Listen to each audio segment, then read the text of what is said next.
Town ఏరియాలో 27/10/2018 రాత్రి RK home needs, Maruti electrical shops అని 2 షాపులు అగ్ని ప్రమాదానికి గురైనాయి.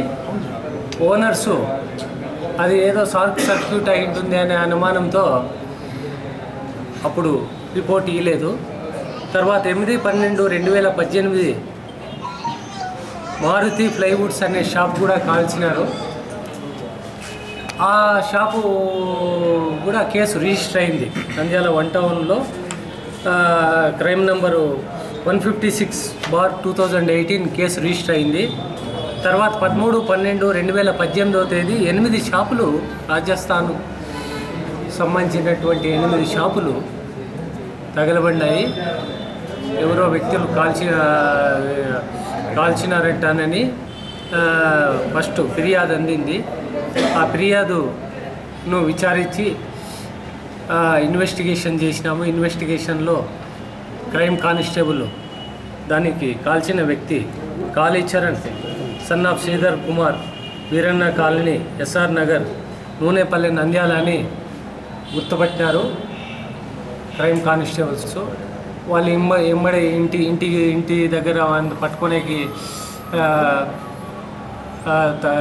ప్లాన్ చేస్తే వాడు ముందే కనుక్కొని పోయి పట్టుకొని పోలీసు వాళ్ళు తంతారంటానని చెప్పేసి భయపడి విఆర్ఓ దగ్గరికి పోయి తన నేరం ఒప్పుకొని నేనే చేసినాను, దీంట్లో ఎవరికి సంబంధం లేదు, దీనిలో అతనికి వ్యాపారం నష్టం వస్తూ ఉంది, ఎలక్ట్రికల్ షాపులలో వాళ్ళు రాజస్థాన్ ఎలక్ట్రికల్ షాపులంటే లాభాలు తీసుకుంటూ ఉన్నారు, నాకు చాలా నష్టం వస్తూ ఉంది అని ఇండివిజువల్గా అతనికి సపోర్ట్ ఎవరు లేదు. అతను తలుచుకొని ఎవరి ప్రోద్బలము లేకుండా ఎవరికి చెప్పకుండా అతనే ఈ 3 టైంలో ఫస్ట్ టైము 10వ నెలలో 2 షాపులు కాల్చినాడు, 12వ నెలలో 1 షాప్ కాల్చినాడు, 12వ నెల 13వ తేదీ 8 షాపులు కాల్చినాడని అతనే ఒప్పుకున్నాడు. ఇన్వెస్టిగేషన్లో అంతా ప్రూవ్ అయింది. దీనికి మిగతా వ్యాపారస్తులకు ఇతనికి ఎలాంటి సంబంధాలు లేవు. ఇతను అతిగా స్పందించి రాజస్థాన్ వాళ్ళ మీద అతిగా స్పందించి సొంత నిర్ణయాలు తీసుకొని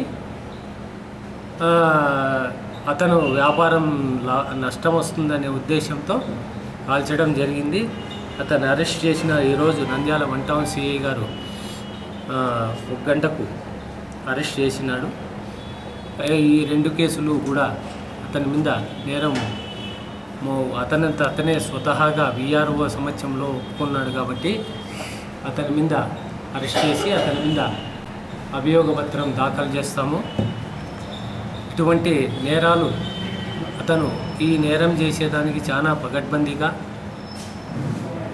మోటార్ సైకిల్ నంబరు మూసేసి పేస్ట్ చేసి టౌన్లో ఉండే సీసీ కెమెరాలన్నీ తప్పించుకొని ప్లాన్ ప్రకారము పద్ధతి ప్రకారము స్పెట్స్ వేసుకొని మంకీ క్యాప్ పెట్టుకొని అద్దాలు పెట్టుకొని చేతులకు కాలుకు గ్లౌస్ వేసుకొని చెప్పులు వేసుకొని ఇచ్చేసి ఎలాంటి ఆధారాలు మిగిలించకుండా పోలీసులకి దొరకకుండా పోలీసు వాళ్ళను అబ్జర్వ్ చేస్తూ చాలా ఏమేం చేస్తున్నారు, పోలీసు వాళ్ళు ఎవరు దగ్గరకు వస్తున్నారు అని ప్రతిరోజు గమనిస్తూ అతను ఈ పోలీసు పేపర్లో ఇచ్చిన స్టేట్మెంట్లన్నీ కట్ చేసుకొని ఇంట్లో పెట్టుకొని ప్రతి ఒక్క పోలీస్ మూమెంట్ను అబ్జర్వ్ చేసుకుంటూ ఉన్నాడు.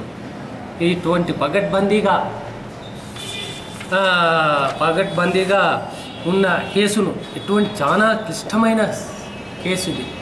ఎటువంటి ఆధారాలు కూడా మిగల్చలేని కేసును మా క్రైమ్ కానిస్టేబుల్ శేఖరు, మధులేటి అనే 2 కనిపెట్టి చేసినారు కాబట్టి వాళ్ళు కూడా రివార్డు ఇస్తున్నాము.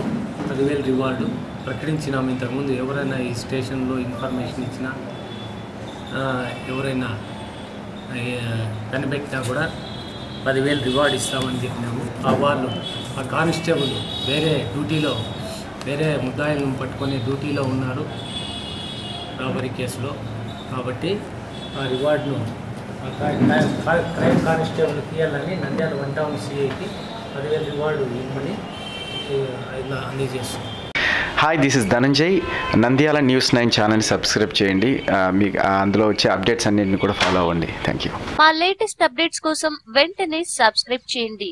సబ్స్క్రైబ్ చేసేటప్పుడు పక్కనే ఉన్న గంట సింబల్ ని నొక్కి యాక్టివేట్ చేసుకోండి.